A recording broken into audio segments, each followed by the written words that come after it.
Thiruvananthapuram general ആശുപത്രിയുടെ പ്രവർത്തനത്തെക്കുറിച്ച് പരാതി ലഭിച്ചതിനെ തുടർന്നാണ് വകുപ്പ് മന്ത്രി കെ ശൈലജ നേരിട്ട് പരിശോധനയ്ക്കെത്തിയത്. രാവിലെ 8:15 ആരംഭിച്ച പരിശോധന 1.5 മണിക്കൂറോളം നീണ്ടു. മന്ത്രിയുടെ പരിശോധനയിൽ ആശുപത്രിക്കുള്ളിൽ നിന്നും ബിയർ മദ്യക്കുപ്പികൾ കണ്ടെത്തി. എന്തേ സംഭവം? എവിടാ നോക്കുന്നത് ഈ ഹോസ്പിറ്റലിനെ?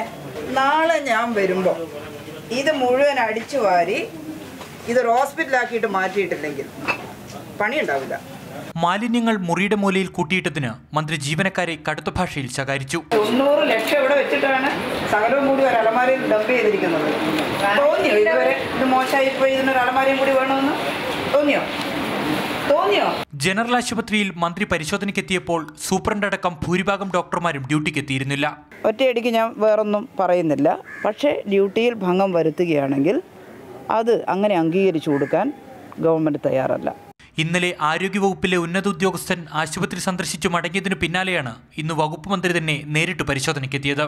മാതൃഭൂമി ന്യൂസ്, തിരുവനന്തപുരം.